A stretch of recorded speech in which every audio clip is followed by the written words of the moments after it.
and think of like a write down what would be the top three, and the order matches, right? Number one, number two, number three.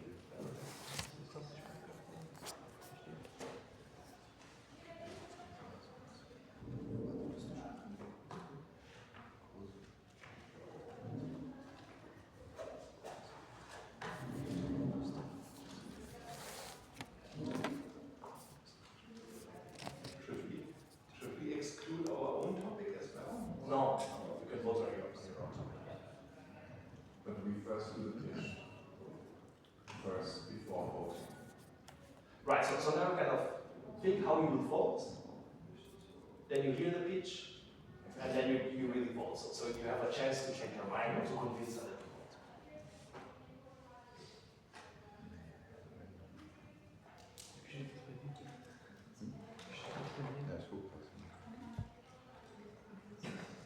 So I will prepare the Excel file to come to votes. I guess you all know where to find the topics, right? So it's on Blackboard, on the discussion forum. Yeah? Of course. And we go to the discussion forum. I have a question. Do we convince others about our topic or like our premises? About your favorite. So it could be that you propose the topic, but now you read and you find, wow, that one is much more interesting than the one I proposed. And then you do the pitch about that one. Yeah. Pitch is maybe too fancy a word, just like, why did I choose that one? Yeah.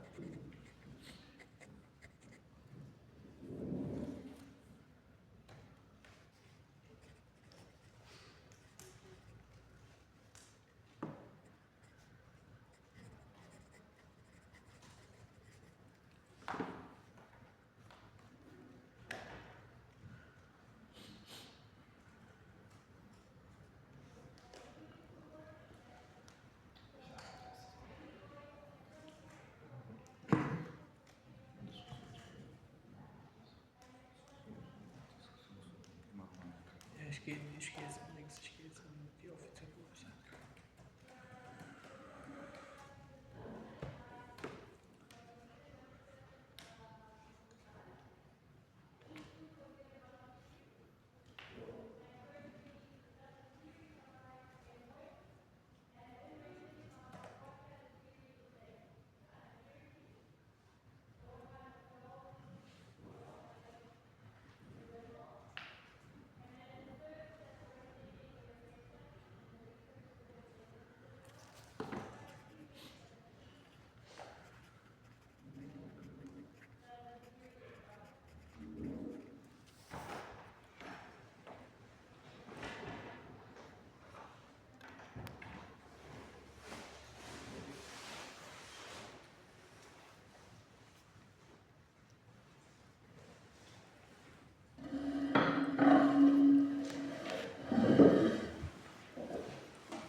voting system.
Okay, are you more or less ready?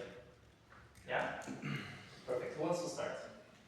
Let's do it very quickly and like very informal, so we'll just. I can start.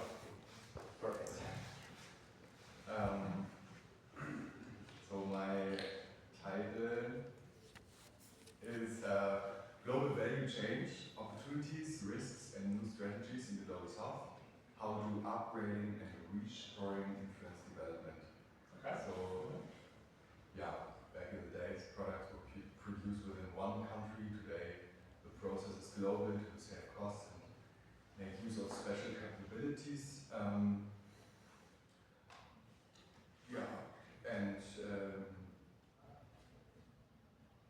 The lecture explores how participation in this global value can affect economic development, wages, structural changes, and maybe gender dynamics, process upgrading, product upgrading, and functional upgrading would be the part of the lecture. Okay, perfect. Thank you. What's the next? Thank you. So I would vote first for the strategic vision strength of global superpowers, US, China, Russia, and EU.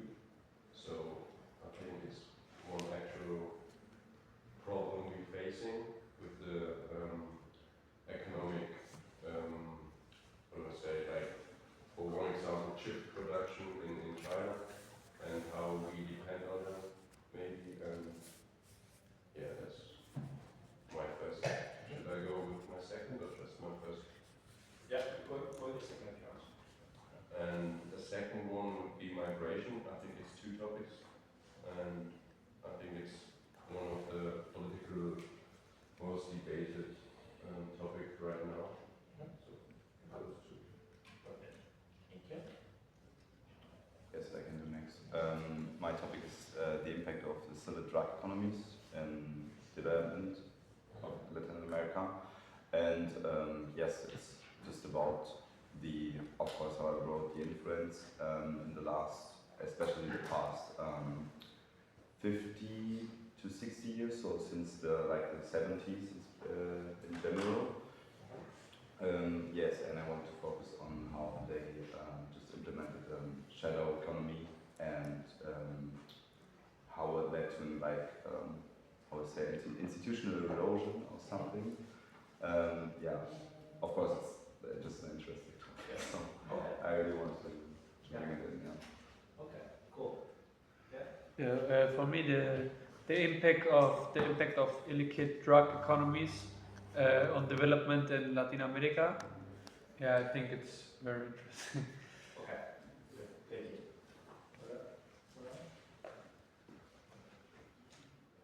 I would like to, I'm really interested in this topic about the strategic vision of the superpowers, because we have seen in Global South and Africa military activities, in Middle Asia, the Seidenstraße, and this influence really not only Global South but whole development.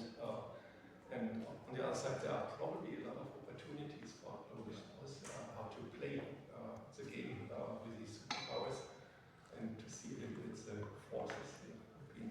me. The second topic I'm interested is this comparison between East Asia and Latin America. What are similarities and differences?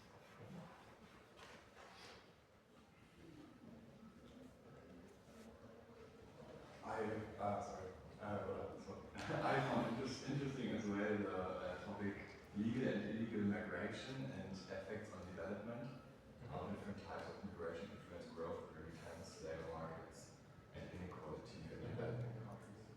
Yeah, maybe like a statement on that. So there are some topics which are very related to each other. And so they are, for example, if one of the migration topics win, of course we can, you know, if it's kind of the global migration flows that wins, we can talk a bit about legal versus illegal definitions.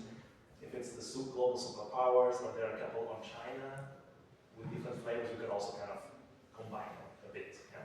So that when they are very similar, we can think of them as kind of one topic. Yeah, any other? Yeah. I would say that the one about the development status of China, I think, or even the ones about the superpowers generally, I think all those would also build really well on what we're doing right now to then compare to China, or when we're done with everything now. So, yeah. Okay. And I would also say that because we saw, for example, in poverty, the difference between the poverty rates in Latin America and Asia, so maybe a comparison there would be helpful, but also like a focus on China we also would like to see, because it's a very interesting country, and maybe we can also combine with a strategic vision and what the influence on our economy in Europe is, so maybe like a mixture of that. I will vote for the topic. The limits of progress, imperialism, exploitation, and environmental degradation of development. It's really possible under capitalist protection. Since I think our whole discussion about developmentalism and development becomes obsolete, we may come to the conclusion that development isn't what we should strive for. Maybe one small note on that. We will talk about it, maybe not exactly in the same terms you put it here, but we'll have a lecture on climate change and development, which will cover, or at least be a first step into that discussion. So maybe that we should take that into account. Yeah. Because you might want to have another on top of that, but that's kind of in the syllables in some way. Yeah. I would choose what is the motivation behind foreign aid, because I think it will be interesting to talk about why developed countries help the developing countries, what are the incentives, and what benefits they can get to the developed countries, and how both those developed and developing countries can co-develop together. So I thought it would be interesting to talk about. Okay. Cool. Perfect. So now you have like 1 minute, and I see like there maybe points in contact a bit. And so you have a chance to engage in coalition building. So you can coordinate and say, whoever is interested in something with the Chinese flavor, let's all vote for, or let's all have the priority, blah, blah, blah, that you don't disperse the votes. Whoever is interested on migration or international trade, let's vote. But that's, I let you do it, okay?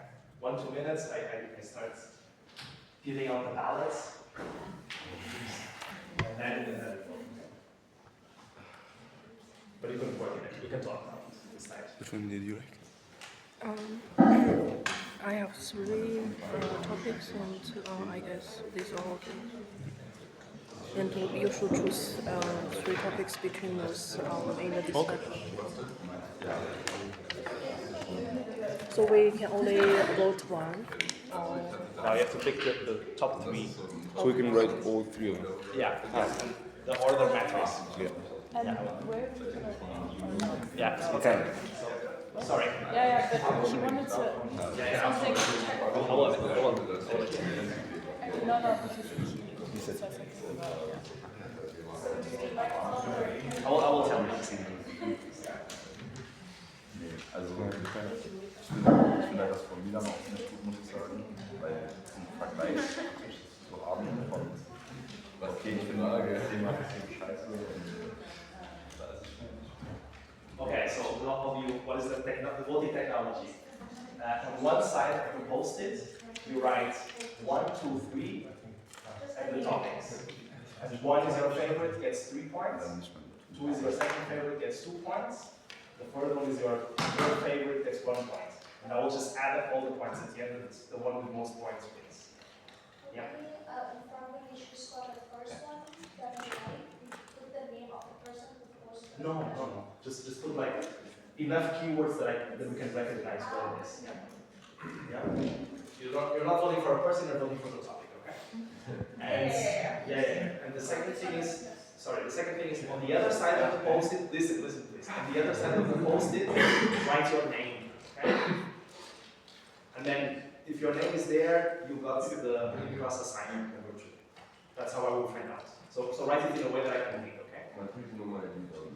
But still know I don't do if it's kind of, I don't know how many Franz Schmitz are here, but I have this not many. So I have this unique names, okay? Yeah, and I won't check who voted for whom, I don't care. So it's really secret, okay? And I will not vote. So it's on you.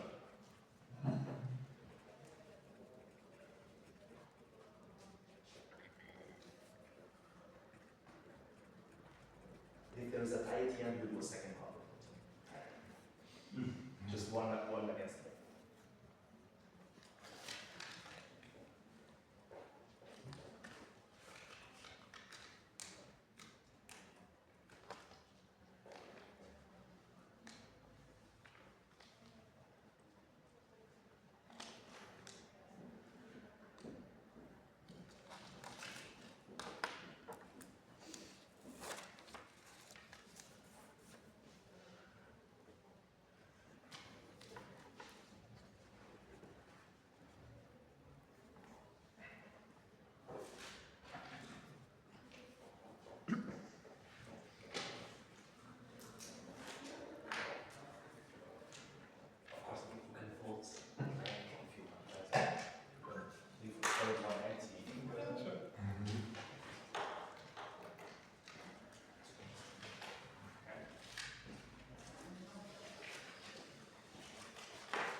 Make sure I'm not cheating.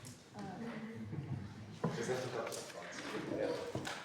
I don't need to write it in the title, right? Yeah, just like enough keywords that it's clear what it is.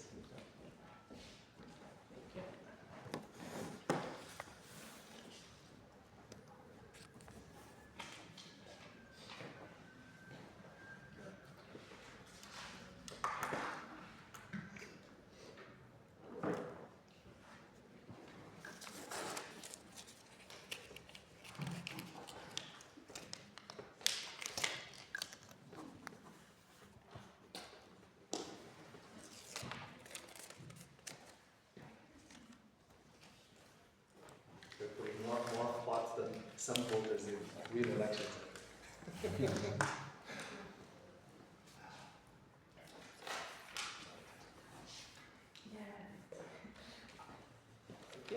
You all wrote your name at the back? No one forgot. So then what I would suggest is, maybe you can put it here, maybe it's easier. So without checking the name, just tell me number 1, number 2, number 3, and I will get to the results here. Okay. Can I start? Yeah, and then separate total count. Yeah. Okay. Number 1, strategic vision / strengths of global superpowers. Here, number 1. Then number 2, legal and illegal migration. Legal and illegal migration. Help me if you see it somewhere, okay? Here it is, right? So 1 vote in the second column, number 2. And 3, effective socio-economical politics. The effects of socio-economic. Say again? Effective socio-economical politics. Here it is. Yeah, that's okay. With the migration, yeah. That's 1 vote. Yeah. Okay, next one. Number 1, impact of illicit drug economies on Latin American development. 2, systematic differences between divergent development. 3, economics of social Social movements. movement, yeah. Okay. Okay, number 1, impact of illicit drug use. 2, effective socio-economical politics. You had before ones. Yeah. 3, economics of social movement.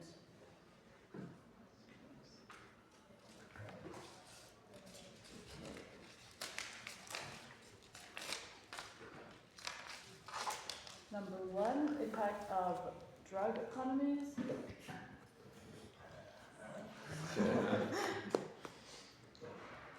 2, strategic visions / strengths was once, yeah.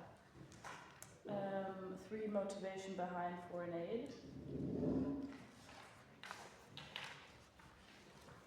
Okay, number 1, strategic visions / strengths.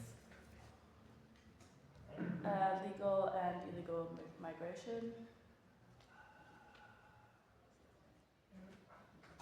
Systematic differences behind. Okay. 1, limits of progress, imperialism, exploitation. 2, motivation of foreign aid.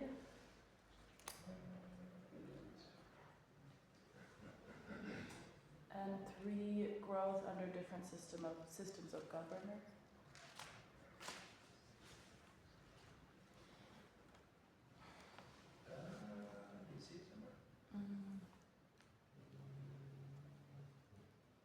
This one, right? Yeah. Right? This one? Yeah, I think so. Number 3, right? Yeah. Okay. 1, impact of illicit drug economies. 2, economics of social movements.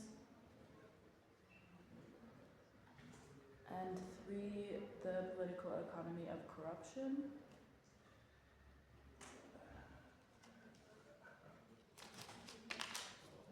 Okay. 1, systematic differences.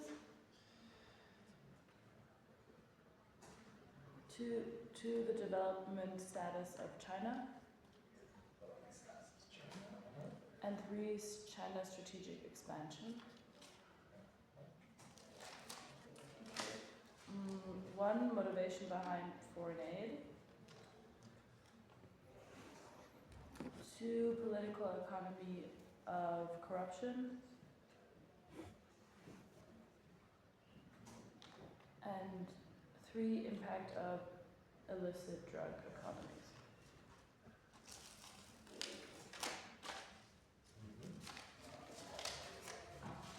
One, strategic visions and / strengths. 2, legal and illegal migration.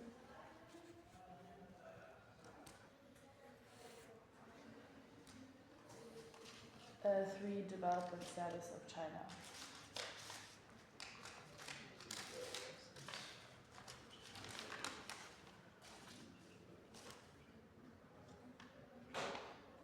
Okay. 1, strategic visions / strengths. 2, what's the motivation behind foreign aid? And 3, legal and illegal migration.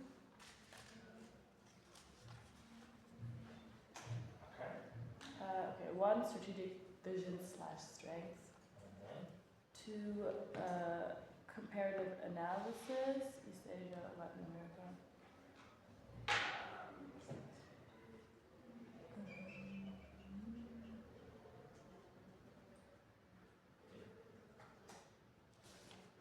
And 3, economics of corruption.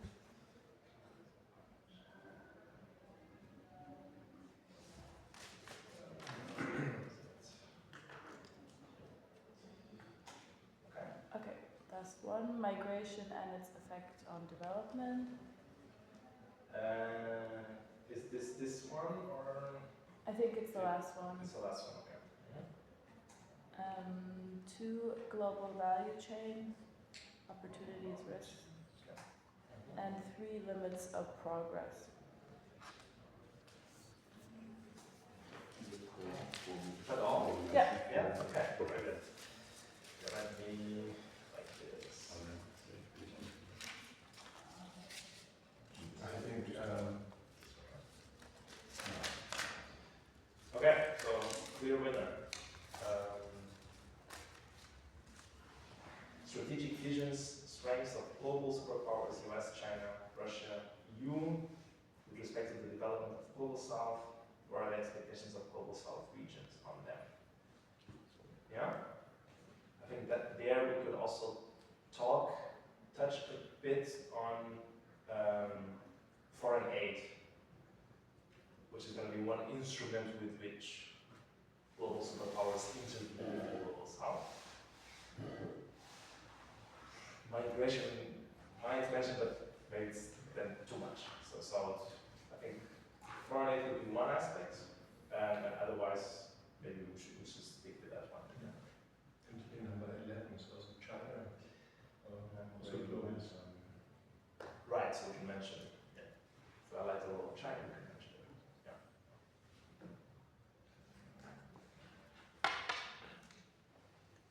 Okay, yeah. All happy? Yeah. Okay. Cool. Then, yeah, I will announce this on the Blackboard, and then in a couple of weeks, maybe we will start filling this with content. And again, it's on you to decide, okay, it's kind of interesting, maybe a bit broad, so you can decide like, in which direction you want to take it, which topics you want to cover, and which format you want, you know, for the class. Okay, cool. Thank you very much. Let me save this before I that's lost. Where am I?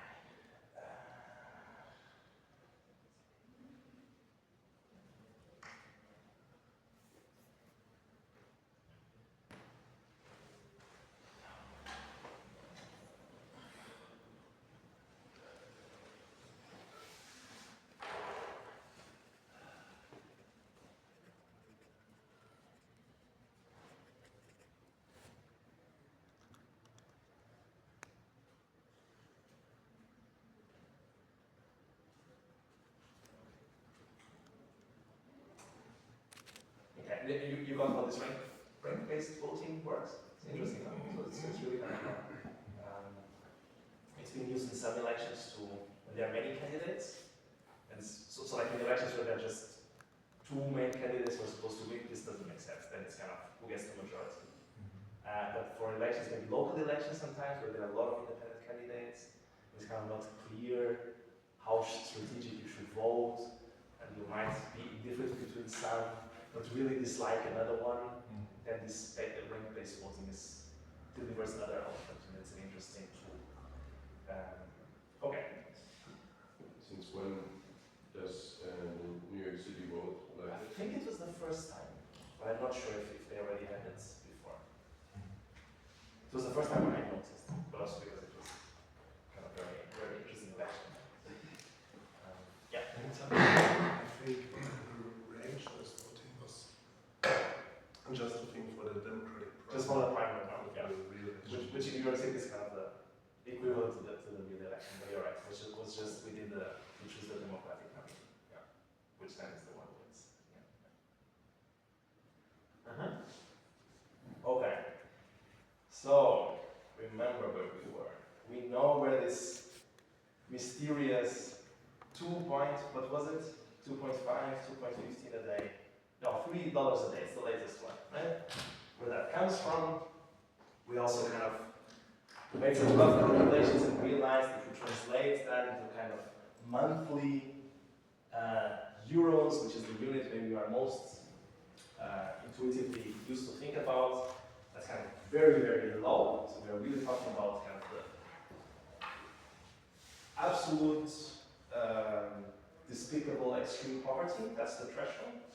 But still, the amazing progress we have seen in the last, since the 90s, basically, since the 80s and and that progress is mainly driven by huge reductions in poverty in East Asian Pacific and South Asia. And so the geography, the global geography of poverty has moved from those areas to nowadays mostly sub-Saharan Africa. Okay, and in some cases, like the case of China, you have kind of within a generation the eradication of absolutes of this extreme form of poverty. Right? It goes from kind of more than 80% of the population in the 80s to something statistically close to zero nowadays. Yeah? And so it is possible. Right? It's not a it can be done. Yeah. It is not a global trap. But of course, the interesting question is this something we can replicate in other places, and whether how the trends will look like after 2018. But in the statistic you showed us, is it in relation to the inflation? Yes. Oh. This is you love this question probably. It's always in relation to inflation. Yes. Yes. Yes. Yes. So it's all we get rid of inflation. Okay. Okay. So I will skip this because there are. Okay. So the key point is we're not sure what happened with COVID. We're pretty sure it went up. We're not sure how much it went up, and we're not sure how persistent that effect was. We know it went up for sure 2020 and 2021, and afterwards it has declined, but it's kind of the data is still coming and the analyses are still coming to know exactly how big was this increase and how fast it has declined afterwards. But that's really, those are the kind of things that might ruin the trend. The Sustainable Development Goal, remember, is by 2030, this should be below 3%. And the latest number is it's around 10%. Okay? And so another pandemic, climate change effects, and so on, those are all, or another major global war, or international conflicts, those kind of things are things that probably will prevent us from reaching the Sustainable Development Goal of being below 3%. Yeah? But that's kind of speculation of the future. We have to wait and see what happens. But it's not a linear progress. And there are things that deviate us from this trend, which has been positive in the past. Okay. So let me just I think it would be very incomplete to close this poverty topic without thinking like what could we do about it. And it's an interesting thing because there are like a lot of kind of magic bullets or silver bullets proposed out there. And the main takeaway I have is this category of those types of things. So here are 3 examples. Do you know this guy, Jeffrey Sachs? Just like he fell a bit out of grace lately.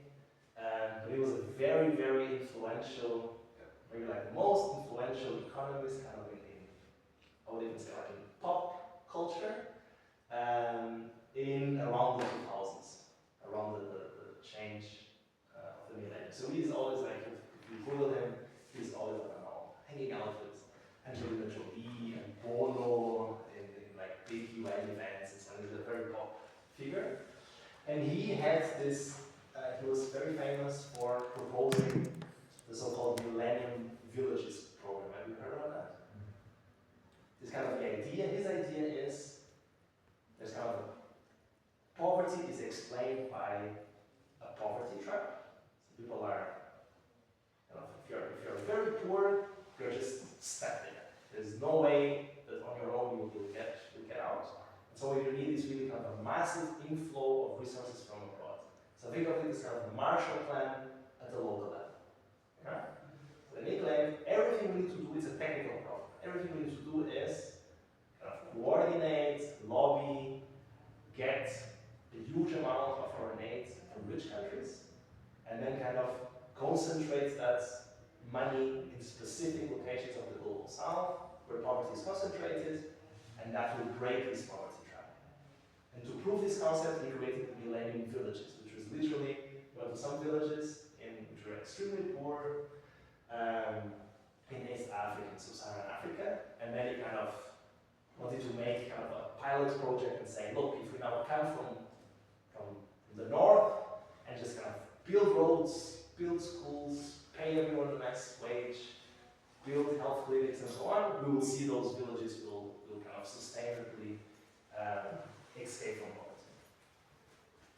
And that's, if you haven't heard of this project nowadays, it's because it's largely a failure. Okay?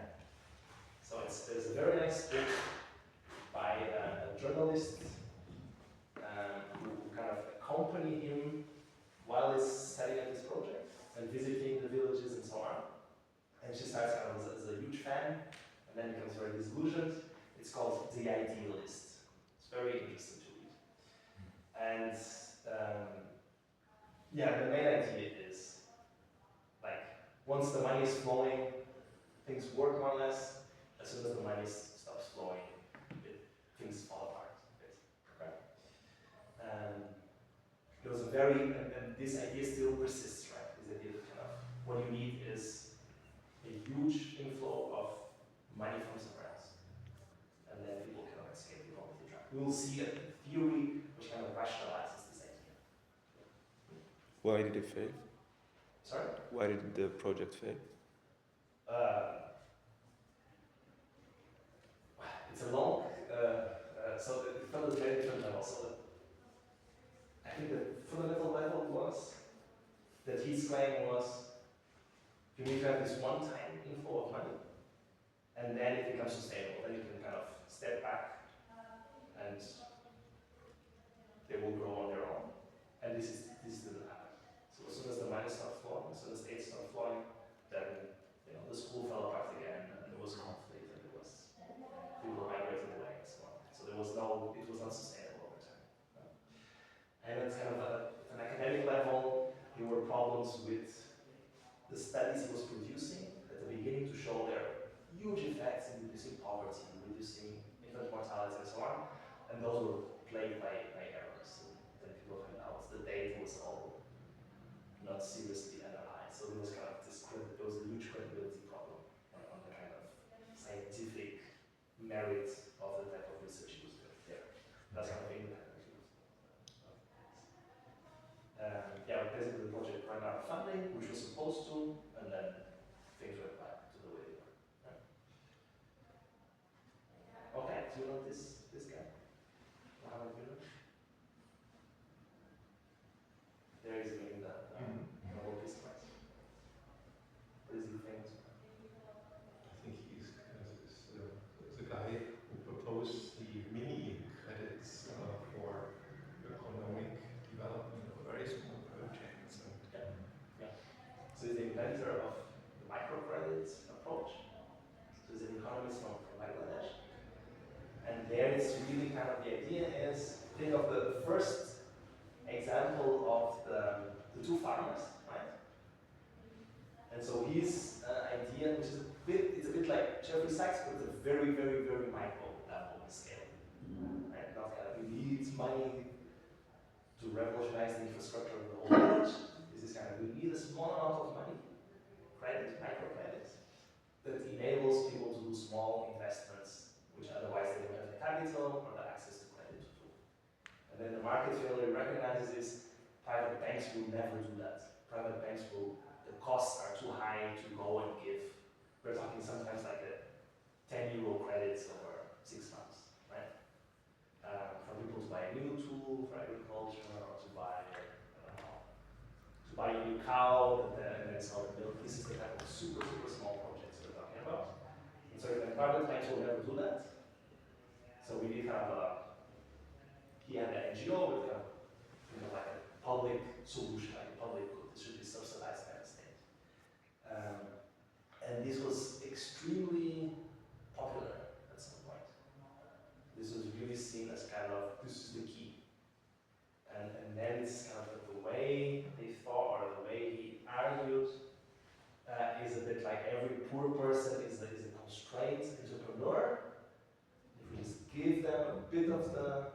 resources, they are able to kind of invest their way out of poverty. Yeah. This has largely also run out of fashion and failed. So failed is kind of this magic tool against poverty. It's still useful as kind of, you know, that people who run small scale businesses who don't have access to credit, this is still something that happens in many countries, that there are microcredit programs. And for those specific types of people, it works well. The assumption that failed is this idea that every poor person is a constrained entrepreneur. Then most of them are not. Right? You don't want to start a business and so on. So you use the credit for something else, or you're not interested in the credit in the first place. Yeah. If not the bank does it, who gives the credits? Yeah, so he created his own. But bank. now? It depends. There are NGOs, it might be funded by international aid, it might be the government doing it. Yeah. Okay. Okay. Have you heard of this idea? From 2016. So then Bill Gates says, what poor people need is chickens. Chickens is the best asset. It's kind of, you know, it's easy to manage. It produces eggs on a regular basis. You can sell to the market. At the end, you can kill the chicken and eat it on your own. So it's sort of the best thing. You just need to have a little fence, limited infrastructure. They reproduce very quickly. This kind of chickens will do it. And so I have this plan of we just need to check to send, I don't know, billions of chickens to Sub-Saharan Africa. I'm not joking. This is I'm making it a bit spiritual, but the facts are true. You can read that article later. Yeah, we should give poor families in Sub-Saharan Africa chickens, and that will do. Right? And that's what I want to comment in detail why it was never kind of implemented and why it's been such a well thought through idea, but the whole point is kind of all of them have in common that there's just this one constraint that explains poverty everywhere. And there's one magic solution. If only we kind of were able to convince other people that this is the solution, we would solve world poverty immediately. Right? It's almost like a technical problem. It's an engineering problem. It's chickens, or it's money from abroad, or it's this one single policy like microcredits. Yeah? And those are the things I would advise you to be skeptical of. Yeah? It's very unlikely that everywhere, all the time, there's just one constraint you can remove through policy that would make people escape this type of extreme poverty. It's probably much more complicated than that, and much more complex to see. Okay. Have you heard of this one? Give directly. That's kind of a unconditional cash transfer that anyone can do. And it doesn't have any constraints. So think of it as really kind of you might want to donate something, and then what they do is give directly, they just commit to whatever you donate, they donate to someone who's a poor person somewhere else. Usually in the global south, but they also have projects in the US with poor people in the US and so on. And they don't do anything else. Right? They don't care if they buy chickens with it or cigarettes. The whole point is we believe the best way is like poor people, their main constraint is lack of money, and so we're just a platform that allows money to flow from rich people in the global north to poor people in the global south. Yeah? So we have kind of an NGO which does this global redistribution scheme. Yeah? Structure-wise, this is not a person-to-person relationship, it's more or less a big basket where you have billions or millions. Yeah, right. But the idea is kind of behind this that you are sure. So why is it very famous? It's also part of this altruistic movement in the US mostly. give money, it's not going to fund a bureaucrat or business trips to or public relations campaigns and things like that. It's like the money goes just delivered to the recipient somewhere, and they make sure the recipient is extremely poor and so on. And that's it. There are often around the Christmas time so advertisements about helping one child in Bangladesh to have high operations. Yeah. Is this only advertisement that is going again into a big pot, or is this more directed to a one-to-one relationship?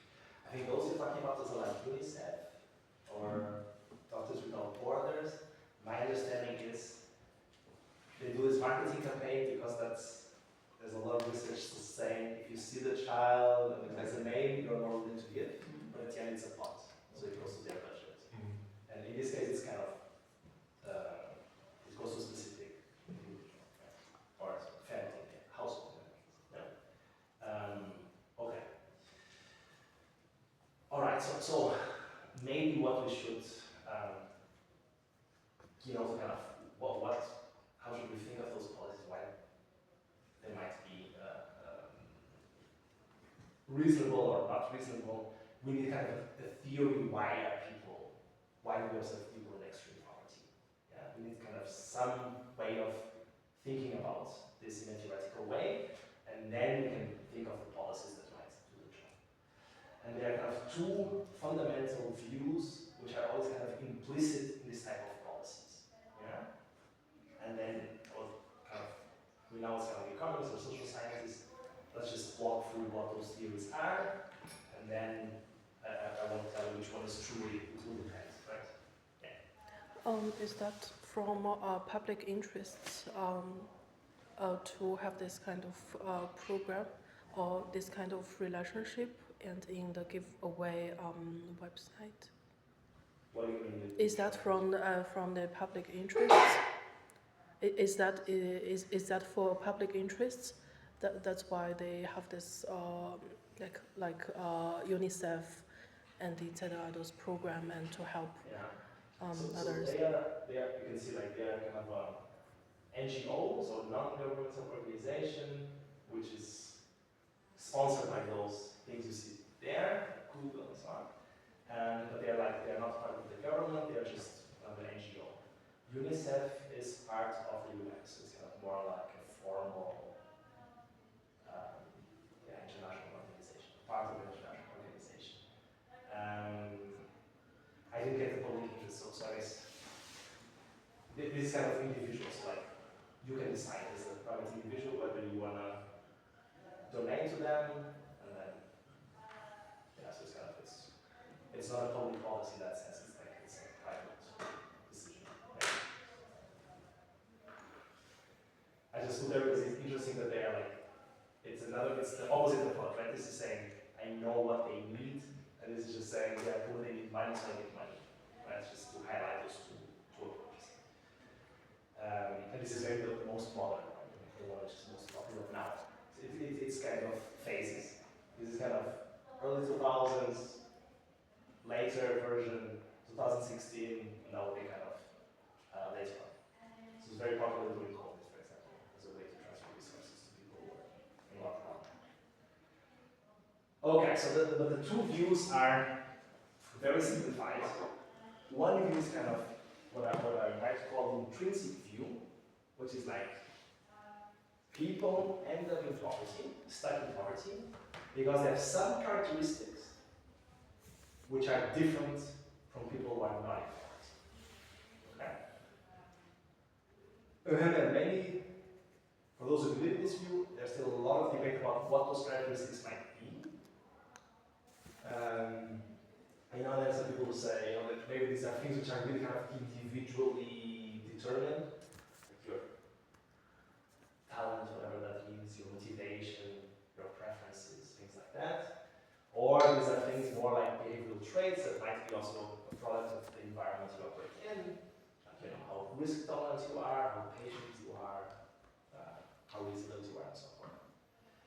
But basically, whatever it is it kind of puts different people, which have different characteristics, in different wealth paths. So here's a graphical representation of that. And think of that as kind of, you've seen a similar version of this with the Solo model. It's a bit different. So think of now kind of wealth at time t, a small case k, and wealth in the next period. So this graph describes how wealth is evolving over time. This is the line, the diagonal line, with 45 degrees angle, right? And derivative equals to 1. So this is the line where wealth does not change anymore. Along this line, wealth at time t is exactly the same as wealth at time t plus 1. So it's the same, okay? You get, it doesn't change over time. So think of that as kind of the equilibrium, yeah? And then just like in the Solo model, everything above that line means your wealth is growing. Everything over time, everything below the line means your wealth is declining over time, yeah? And then the key point here is there is some function, there's some way of describing how personal or household or local characteristics translate into wealth. Okay?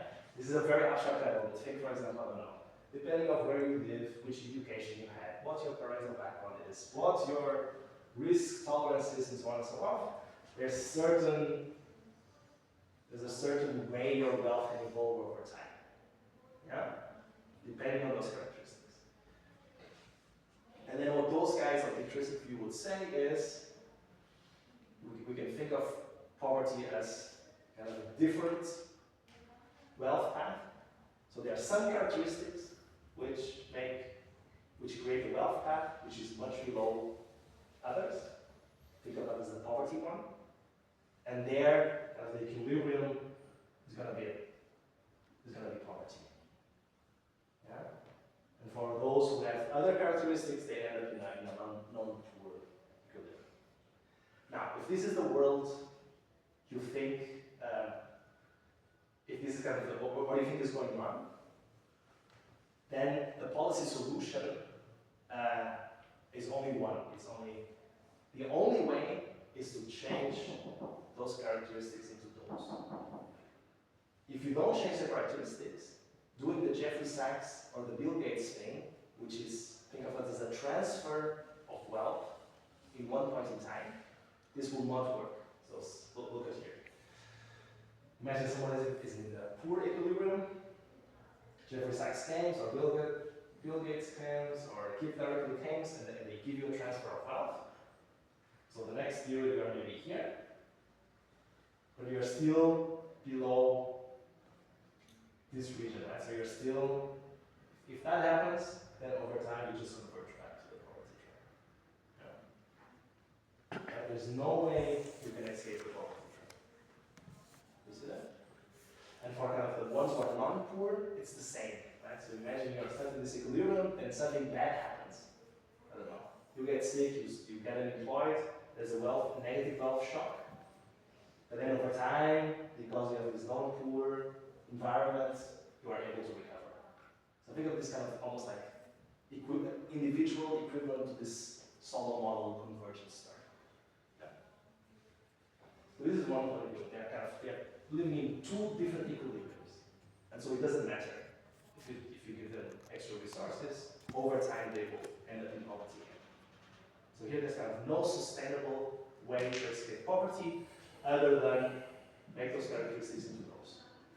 Yeah? Okay, and then kind of one message is researchers should find out what are those characteristics exactly. What is it that makes people stuck in that equilibrium? And then policies should try to change them. Right? So if you think it's low education, then you should improve education. If you think it's low tolerance to risk, you should try to increase tolerance to risk. And that's kind of the only policy that would work, if you believe in this description of the world. Yeah? Okay. Any questions on this? And there's kind of the opposite view, which is the poverty Gefei-FIONA, where it's really exactly the opposite. The idea is the characteristics of the person don't matter. What really matters is your initial, where you start, the initial wealth you have at the beginning. And so then it looks like this. Now there's just one kind of production function of wealth instead of two. Everyone shares the same, but individual characteristics don't matter anymore. Right? So there's just one function, and then it's all depending on where you start. Because the function has this weird, not weird, but like highly non-linear shape, which creates a poverty trap here. So if you start with very, very low capital, or wealth, or income, you can abstract, you're stuck in this poverty trap. And if you start with a rich enough income, you end up in the non-poor poverty trap. And there, yeah. And K hat is the turning point? Exactly. So is this, so think of like economics, when two lines intersect, there's an equilibrium. There's one here, there's one here. Is this an equilibrium? Have you seen anything like this before? That's what we might call an unstable equilibrium. Why is it unstable? Or why is it an equilibrium? Well, if you are exactly at that point, you don't move anymore. But around the point, you're not converging to it. You're actually diverging. That's why it's unstable. So imagine you start at this point, you get a bit less wealth, or below the line. So what happens is you converge to this one, to the lower. If you are slightly above, you don't go back here, you end up in the full one. That's why it's sometimes also called inflection point. So kind of, this is the threshold, right? This is the threshold. If your initial poverty is just 1 cent below that, you end up in the poverty trap, or it's 1 cent above, you end up in the lower. Okay? Yeah. You mean that you have in this conversion point in K that you have two choices and two facing, for example, like go downward and go upward. But I mean, like, if for example, like personal choice and in this kind of point, and the ones, for example, like living standard is fixed, and why then have the choice to go downward and go upward? Yeah, so this model is really, the main point is this is not a choice. It's all determined from where your position is, right? So how should we rationalize that? So I guess that part is very clear, right? That like, if you are, I don't know, if you are, imagine Elon Musk has only one son who inherits all the wealth he has. It's kind of almost impossible that this person will end up in poverty, irrespective of what they do, right? They could spend their life making all the worst investment decisions and spending money in super good. It's so much that kind of you'll never get to this point. Okay? So that's kind of intuitive. That there's the level where you start, irrespectively of the decisions you make and the characteristics you have, determines to a large extent the region you're going to end up with. And you can apply the same to the opposite case, right? I don't know. Albert Einstein, or someone with the same characteristics of Albert Einstein, being born in a remote rural village of the Central African Republic under 20 years of civil war, will not escape poverty trap, irrespective of the behavior he might have, right? It's such a low level that kind of there's no way out. That's the argument here. Right? And so if you have those two scenarios, there must be a point where this happens. Right? There must be a threshold. That's kind of just the logical conclusion. Yeah? There must be some threshold where if you have less, you are pushed into the poverty trap. If you have more, you can escape it. What is very interesting is the policy implication is completely different than this one, right? Here, what is the policy implication? What should governments do? Yeah. You have to bring the country or the persons above this threshold, and then it's a winning. Yeah. So bring everyone here, and then you don't have to do anything. Right? That's To reduce the tax for the poor. reduce taxes for the poor. Mm. Yeah. Like if we're talking about the extreme poor, they pay zero tax. Or improve the social insurance. Yeah. And Sure. Yeah. Exactly. Or so kind of what some governments do is it's this at the national level, like anti-poverty transfers. You can think of them kind of Bürgergeld in Germany or something like that, where you say so kind of unconditional cash. It doesn't matter what you do, which is defined as some minimum that everyone should have. The problem is the size of the transfer matter, right? So imagine you're a government and you design a cash transfer that you pay out to every poor person. If this is small, it doesn't matter, right? Then people are still, it's not self-sustained. So that's the key issue, right? It has to be sufficiently to be self-sustained over time. It has to be big enough that people move out of the trap, right? If it's too small, then you kind of have to constantly, every year you have to keep transferring resources to make people a bit better off, but they are still within the trap. Okay? So that's kind of the part which is politically very difficult to sell, right? Usually people agree on moral terms to say if someone is very, very poor, we should help on a regular basis, that they are a bit better. And people find it very, they don't agree if you say, no, you need to give them just once, but not. Yeah? There's some interesting small-scale research projects, for example, of giving homeless people an entire free flat. It's kind of something like that. That's, and the idea behind this is this one. It's kind of homelessness is a poverty trap. If you're homeless, you won't find a job, your health is going to be terrible, you cannot really save or do other things. And so that's kind of you're in a trap, irrespective of what you do. And so one kind of big transfer is solving this homelessness problem. For once, giving a free flat, I don't know exactly where it's from. Finland, right? I think Sydney also. And you can do this at very, very small scale, right? And it works very well.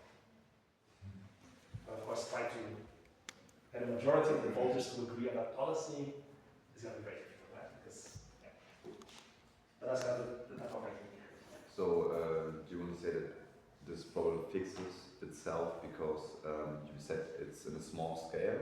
So, I asked myself, maybe there are like 1,000 homeless people, you can only give 10 people a free flat, but in the long term, the 10 people will develop their conditions, and after that they can afford a normal flat with their money, and then they get normal work. So that's what you want to say? Yeah, exactly. Okay, that's true.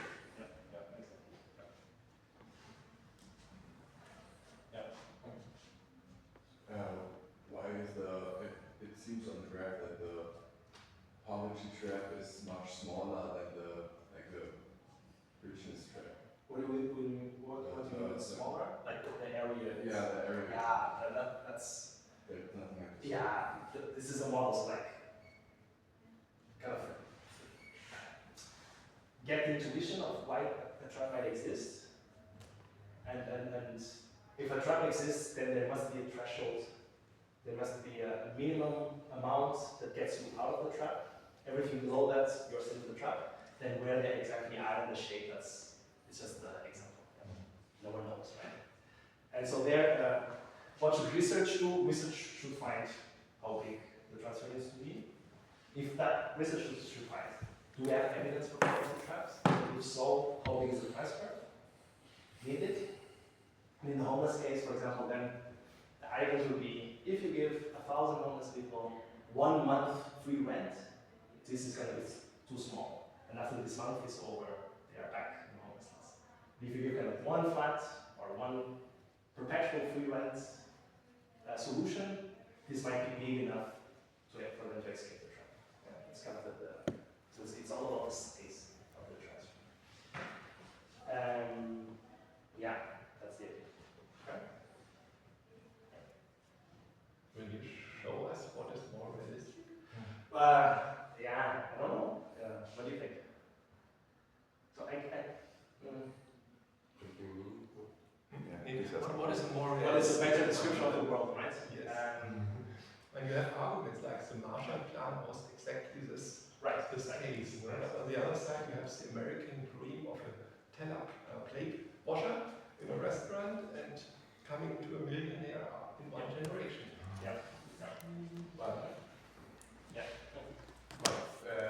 Was the Marshall Plan really, is it really a good example for it? Maybe we already had like enough resources to escape the poverty trap, and the Marshall Plan was only like to get Europe on his feet again, but we haven't even looked at the poverty trap even close. Yeah. So like one interesting, so that there's kind of there's some development economists who view migration as one kind of the equivalent of one such transfer. So they would argue if you move someone from a poverty trap area and this person is able to migrate somewhere, to a place with higher wages, more opportunities, and so on, that's the equivalent of doing this step. Okay, so there are people who say international migration, historically and currently, is kind of the best single anti-poverty policy that we have. Because it literally takes people physically out of the poverty trap and puts them somewhere else. There are studies in the US at the level of like neighborhoods showing the same thing. The kind of the best, and the best in the sense of like the one which has most explanatory power in statistical terms, that I might say that, is taking poor people out of poor neighborhoods and they move somewhere else. Kind of, they are the same person, irrespective of what they do. You just put them on another context which doesn't have these poverty type features, and you see that they converge to average environment. So all those things speak a bit against this intrinsic view as the dominant factor. But of course, it could be that like it matters for other things. Why don't we assume that it's a mix of the two? Right. Sure. Yeah. The problem is like then it's unclear what you should do. Right. Kind of why it's important to know whether it's more this or more the other one is that the policy implications are so different, right? If the policy implications were similar, it doesn't really matter. It's kind of more of an intellectual debate. But here it really matters, right? In this case, it's kind of transfers are a waste of money. You give people money, they will go back. You really need to change something fundamental about them or the environment they live. And here it's a very different conclusion. Here's like you need transfers or complete change in the environment, and it needs to be large enough. But isn't it a bit naive to think that there should be a clear solution in policy to solve this problem? Like obviously they tried both things and it doesn't work. Like as you said before, there's not one clear solution. So I don't see the point in looking for a model that leads to one clear solution. Well, think of like a specific problem. Like how would you solve homelessness in large, rich European cities? And then you're a policymaker, you have a restricted budget, right? You don't have unlimited resources to spend. And then you have to decide, and advisor A tells you, homeless people have, I don't know, there's something about their biographies which makes them homeless. So use your budget to, have something that changes their biographies, maybe mental health issues or mental health programs or counseling or things like that. Then you have advisor B who tells you, no, that's all nonsense. The only thing they need is a big enough transfer that makes them non-homeless. So you need to give everyone a free flat. And then you cannot both at the same time, right? And they're like, you need to as a policymaker, decide what you think is the reason, or at least not for everyone. Like on average, what is the best policy? Because they're completely different, and you have to evolve within the resources. So that's the type of thing. Okay, thank you. But I think in the homeless case, just an example, right? So was not enough. They needed like rent advising, mental health problems, like was adding to it. Yeah. But I think it's like a political, like which side you're on, what do you want to change, and what how much money do you want to like use from your budget for those programs. So I think then let me go away from the homeless problem. So think of, I don't know, any country which makes kind of social security payments to poor people. Then they have to decide how regularly you make those payments, how big are they. For that, you really have two very different conclusions, right? Those guys would claim making monthly payments of a small amount is counterproductive, right? Because none of those payments is large enough that people escape poverty trap, so it doesn't matter. You're just wasting resources. They would say, make one amount, make one payment of a huge amount, right? And those guys would say, no, that's a waste of resources. You should invest on other things. Very regular to try to change the behavior or the characteristics of this network. Right? So it's very difficult to think of a policy mix where it doesn't matter how you think about the ultimate source of progress. It could be context specific, of course, but you have to have some kind of notion why are people poor if you want to design a policy instrument that tackles that. Okay, here's one example of conflict. Okay, maybe like why would that appear, right? Why would poverty traps appear? If you think that they are kind of constraints that are binding at the same time. And so if you remove one single constraint but leave all the others there, it doesn't matter, right? So if you think of like, it's not just access to credit, but it's maybe conflict, right? Lack of safety. And then, you give them credit, people start a small business, the next conflict situation appears and all the wealth is destroyed or taken away. Health, climate shocks, all those things might be multiple binding constraints where it's not enough to solve one of them in isolation. You might need to solve all of them at the same time. And that would be a poverty trap if that situation exists. And the other one is, which is interesting, is trying to link those two. Okay? So the idea being, if you see people in extreme poverty having kind of different behaviors, like if we observe that they have different behaviors or different characteristics non-poor people, is it really that it's those behaviors which are creating poverty, or is it that poverty might be creating those behaviors? There's actually good evidence that that poverty has an effect on preferences, on behaviors, and so on. So this is one example which I like a lot. There's a paper which in India which studies sugarcane farmers. So it's the same person. That's what's creative. So kind of they're comparing the same person in 2 points of time in the agricultural season, because sugarcane is harvested once. You sell your harvest, and so there's immediately after this is done, you're very rich, relatively speaking. But then you have to wait a whole season till sugarcane grows. And so if you go 6 months later, the same farmer will be very poor in relative terms. Okay? There's kind of this one influx of income in one specific point in time that is very clear, very marked. And so what they do is they go and make a small-scale survey immediately after the harvest, where people are relatively poor, and immediately after the harvest, where people are relatively rich. The same person, the same farmer, and you see what kind of poverty makes people,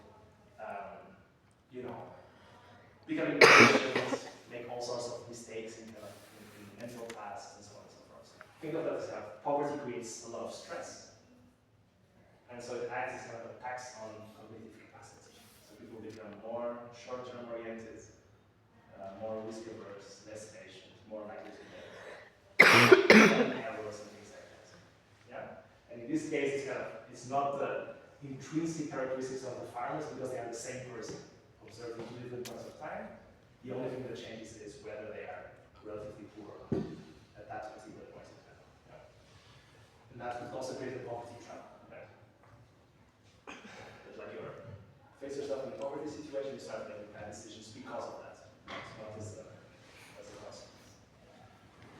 Okay. Any questions?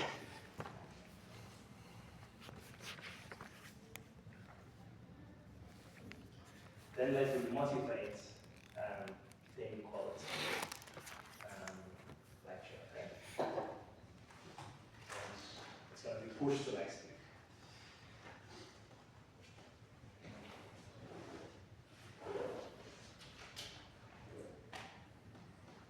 Okay, this is kind of a bit like the same structure of the poverty discussion. We're first going to look at how to measure inequality. We're then going to look at how it has evolved on a global scale in the last decades. You see that again, just like with poverty, there's some interesting things that maybe are not so widespread and kind of common sense knowledge or in the media, which are interesting. And then we're going to look at theories. What are the impacts that inequality might have for development, broadly understood? And then the other direction. How does development might impact inequality? And let me see. Let me maybe get to the chain index, so the first part of the measure. Okay. Just like with poverty, you can think of inequality of anything you might be interested in. So this kind of inequality of what? Well, any dimension of welfare that you might be interested in. Inequality of health, inequality of education, inequality of opportunities, inequality of political participation, inequality of citizenship, whatever. Right? Just like with poverty, for the purposes of this course and class, I will then focus on income and wealth inequality. So inequality of access to the consumption of goods and services that you can measure in monetary units. But it has a very restricted view, but it makes it possible to tackle in a 90-minute lecture. Okay? But of course, there's inequality in many other dimensions that you might be interested in. The other thing we're going to distinguish is vertical inequalities. So think of this kind of inequality of class, where it's about who is at the bottom of the distribution and who is above. It doesn't matter who they are, what those groups or individuals are. It's just like their relative position in a well-defined rank that characterizes inequality. That's vertical inequality. And then you have horizontal inequality. Horizontal inequality are inequality differences between well-defined groups. Okay? So kind of income inequality would be typically vertical inequality, where you are placed in the income distribution. Things like gender inequality or rural-urban inequality or ethnic inequalities, those will be horizontal inequalities because that's kind of what matters is the average difference between different groups, which are well defined in terms of identities. Yeah. So those are two things which are different. We will mostly focus on vertical inequality. Horizontal inequality also, if you think about countries as units, then we also touch a bit on that, inequality between countries. Then you have overlapping inequalities, which are kind of this kind of intersectional idea that inequalities by gender, race, rural-urban location, class, and so on and so forth. They are not like independent dimensions, but they probably intersect and overlap with each other. And so the classical example is with race and gender. That's how the literature starts. And the idea is kind of being a black woman is not just being a woman plus it's not just kind of discrimination of being a woman plus discrimination of being black. It's kind of something above that. There's an added effect of the interaction of those two dimensions. Yeah? So those will be kind of overlapping or intersectional inequalities. I won't be able to say too much about it, but it's interesting to think about it. And then the last thing is like just like with poverty, you can think of kind of inequality from a normative point of view, from kind of a justice perspective, and you might have then there are kind of different preferences out there for what would be the appropriate level of inequality both at the global level and in a society like Germany. And then there are kind of instrumental considerations of like, is too low or too high inequality bad for something else, right? Where it's not about like the justice aspect, but like as a mechanism for some other outcome that we care about. And we will look at the instrumental ones, okay? So that's kind of instrumental. Does inequality make something else better or worse, rather than what is the right level of inequality that we want? Because that's kind of philosophical, moral arguments. That is interesting, but I won't be able to tell you much on that.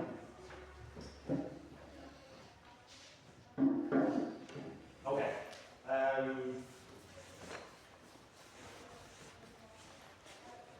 We have a very famous the Institute of Latin American Studies. That's not a topic which is at our heart because of things like that.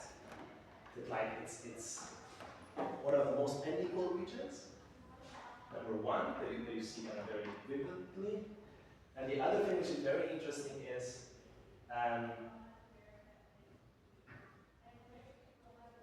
it's a region where like massive inequalities are very visible and close together, which is sometimes not the case, right? So you can have societies which are very unequal, but the types of inequalities that exist are very geographically clustered, right? You can have societies where rural-urban inequality is the main driver, and then you have people who live in rural areas who will never travel to a city, and so they will never be confronted with inequality, and vice versa. The people living in urban areas are very developed, but they never are exposed to kind of rural poverty somewhere else. And what is interesting in Latin America, which is a mostly urbanized region, is that you have the whole dimension of inequalities living side by side. Yeah. And so that creates all other types of dynamics, which are interesting to think about. And so it's kind of many dimensions that are interesting, and we can discuss whenever you feel like it. We can deviate a bit and discuss those dimensions.